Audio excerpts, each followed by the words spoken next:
a persona much worse. You've been warned if you've been born or if you conform. Slap up a cop and snatch him out of his uniform. Leaving with socks, hard bottoms, and bloomers on. And hanging by his balls from the horn of a unicorn. Y'all niggas think of like Max. Hello, everybody. Hello, welcome to the Deits and Steven All Out Sports Show. I'm Robert Dieters, and we're co-hosting with my partner. Hey guys, my name is Stephen Hughes. I'm the co-host along with Robert for the show. We're very happy to be on tonight at 8:45 Pacific Time, 11:45 Eastern Time. We're going to start out with some NFL, Kevin Kolb versus John Skelton for that starting spot for the Arizona Cardinals. Still a question mark for the Cardinals. Who is the starting QB? And we actually have a guest speaker here. We have Sam Rosen on the line, and he will be on right now. Hey, Sam, how are you? I'm doing great, Robert. How are you? I'm doing good. So, what do you think of the whole situation with Kevin Kolb and John Skelton? Who do you think is going to most likely get the start? You know, my personal opinion, I believe people are making a bigger deal out of this than they should. This really isn't a team that can compete for a playoff spot in my mind, really at all, even if they do have a solid quarterback. But if you look at the numbers, Kolb this preseason, 21 of 33 passing, 63% completion rate. He's only thrown one touchdown to 2 picks, and he's been sacked 6 times. Now, the sacks are a big thing for me. He was sacked 30 times in 9 games last year. That's more than 3 a game. Last year, only 9 touchdowns to 8 picks with only 1,955 yards. So not a great season for him. But people really thought this guy was going to be great. I don't know. He looked good when I saw him. His stats aren't really that special. The year before he went to the Cardinals, he started 5 games. He had a 60.8 completion rate with 1,147 yards. Not spectacular numbers. That's what was really expected of him by the Cardinals. And then you look at John Skelton. This is a guy who went to Fordham College. There's a reason he went to a school like this. He's not very good. This preseason, he's been okay. 10 of 19 passing, 52 completion rate, 99 yards, and a touchdown, 2 picks. He's never really been that great at the NFL level, but he has succeeded as far as the wins column. So if I have to look at this, I said they got to give the edge to Kolb. I think when you're paying someone that much money and it's really a toss-up, I think you got to give it to the person who's getting the money. Hey, Sam and Steven here on the show. I have a kind of long question about the situation. We always thought of Kolb as when he had those good starts in Philadelphia, then he gets traded to Arizona. We thought of him as a moneymaker, and he's going to be the starter.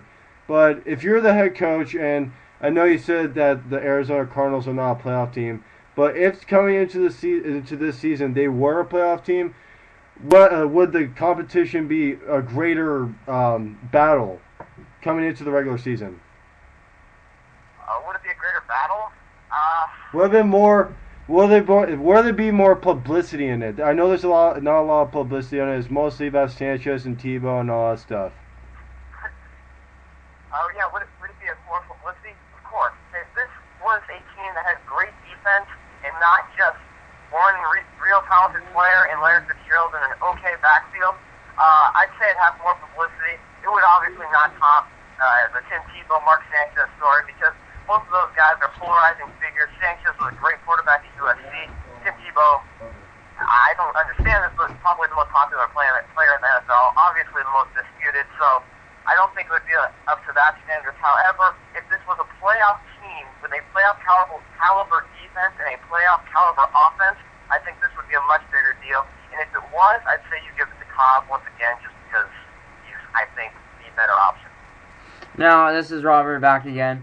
I'm just wondering, do you think the Cardinals maybe have a better chance from last year than this year? Because, Larry Fitzgerald's a great wide receiver, no doubt. He's one of the best in the game. Do you think that if they, do you think they'll have a good passing game with Kolb or Skelton?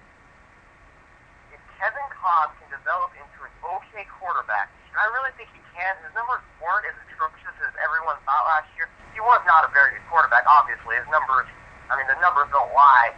He wasn't spectacular, but people made him out to be one of the worst players in the NFL. He really wasn't. It was just because it was such a big deal. A better chance from last year. I look for Patrick Peterson to develop into a shutdown corner. I think that'll help their defense. I think their 7 should be pretty solid this year. It's solid isn't going to cut it. That defense is not that great. Most of the parts of that defense, except for some strong parts, aren't that great.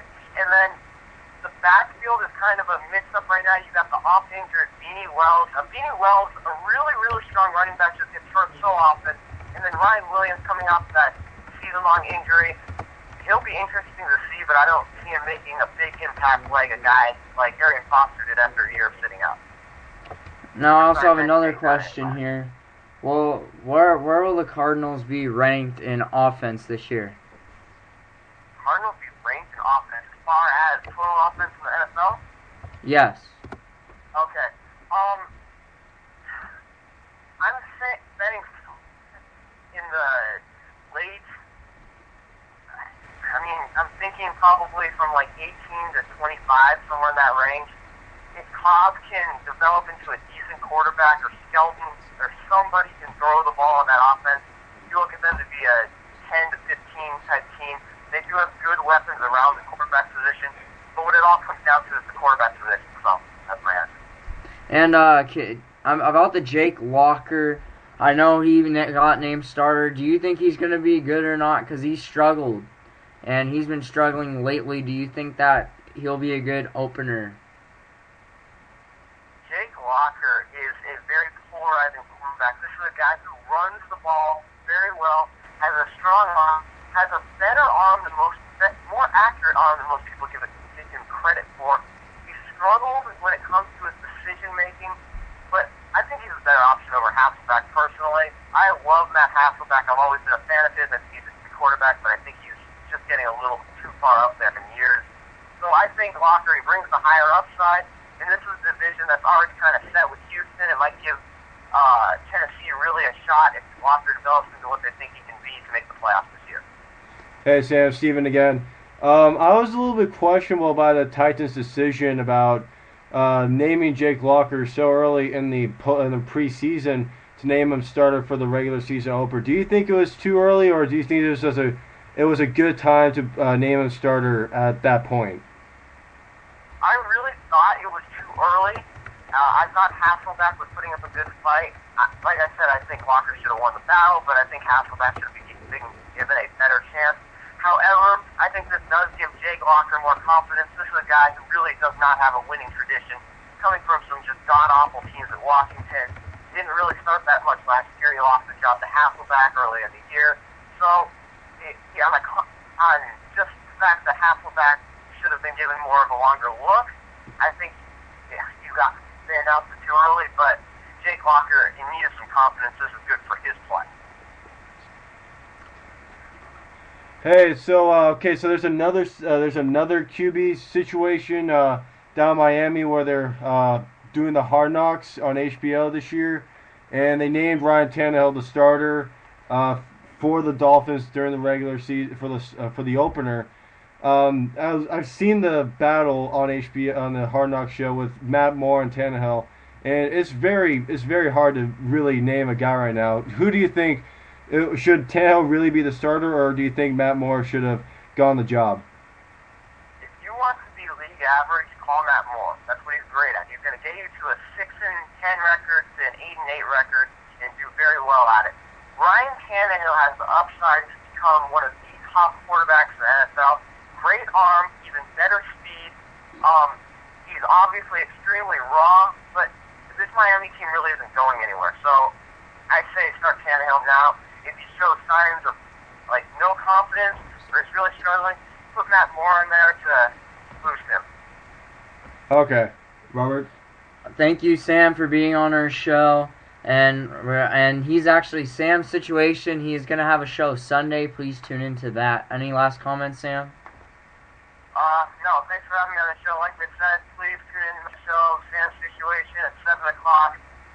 I'm planning on talking about kind of the whole Roger Clemens thing, and then looking at all these steroid players to see if they should make the Hall of Fame. That will be my only subject of the show. Thanks for having me on, guys. Anytime. Thank you, Sam. And if you have any questions or comments, please call or text 650-678-7127. Again, 650-678-7127. And if you have any questions or comments, if you don't want to text or call, you can definitely type on the chat box on the bottom right of your screen. And we're actually going to go to commercial break. Our next topic is... We're going to be talking about some basketball and a lot of rumors surrounding the Sacramento Kings moving to Virginia Beach, Virginia. And also, we'll give you a little summary, a little preseason forecast of the rookies that you'll be seeing in the NBA, like Anthony Davis, Michael Kidd-Gilchrist, and much, much more, as we will be tuning in back in just about 30 seconds to Deits and Stevens All Out Sports Show. First verse, I'm on till I'm on the island. My life's riding on the autobahn, on autopilot. Before I touch dirt, or kill y'all with kindness, I kill ya. My natural persona's much worse. You've been born, if you've been born, or if you conform. Slap up a cop and then snatch him out of his uniform. Leave him with socks, hard bottoms, and bloomers on. Hello, and we are back with Steven and Deitch All Out Sports Show. And as we said before, we're going to start out with the Kings going to Virginia Beach, Virginia. What do you think, Steven? Do you think the Kings are going to have a better career in Virginia or no? Well, first off, Robert, there rumors saying that they'll be moving to Virginia Beach, Virginia. The Kings have actually said, the owners have denied that report in the talks of moving to Virginia. And I don't think it's the best decision because the Kings, they're supposed to get a new stadium a few months ago. And then the city didn't really want that to happen, and the whole thing collapsed. So it's a big mess in Sacramento, but I really don't see them moving to Virginia Beach right now. I think they're fine right now in Sacramento, but obviously the stadium problem, that's going to be one of the biggest concerns. Plus the team, I think the team is starting to get better with Tyreek Evans and DeMarcus Cousins. I think they're two rookies that are going to become good veteran ball players as time goes on. And I think, and then there are other reports that that the Kings might move to Anaheim. So we don't know yet, Robert. So I think, in my opinion, the Kings are all right in Sacramento. They have a very good young team, and I think they could be a threat maybe in a couple of years for the playoffs. And there's a couple of quotes here from Kings spokesman Aaron Rose said to CBS 13 in an email. The Kings have been approached by numerous cities interested in buying the team and reaching it. We are not going to discuss which cities have approached the team and are not going to comment on any rumor. I can tell you that the Kings are 100% focused on putting on a winning team on the court, which I fully agree. They are still developing. They're going to be in a developing season. What do you think, Steven? What cities do you think would be interested in them? I think some cities, maybe, just going off the top of my head, probably Tampa Bay. That they have the Rays there, they have the Buccaneers. They want to make it a higher market city over there in Tampa Bay. Maybe they get a basketball team. Another city that would like to have one possibly is a team. It's hard actually, because you don't know which teams are. You like to go to a city which is a high market, which is where you have a major league team, where you have an NHL team, an NBA, and an NFL team. But it's hard to tell because I can't really think off the top of my head which areas or which cities really need a boost to their market with the Kings possibly arriving to their city. So it's up in the air right now, Robert. I think as time goes on, I think you'll see numerous reports saying that one city that really doesn't need another big high market team go out there and try to get the Kings, and maybe another one that doesn't even have a professional team like Virginia Beach did, or rumors were spread out, and anything can happen, Robert, in my opinion. And I see the fans' reactions saying they need to stay because they're committed, they're faithful to the Kings.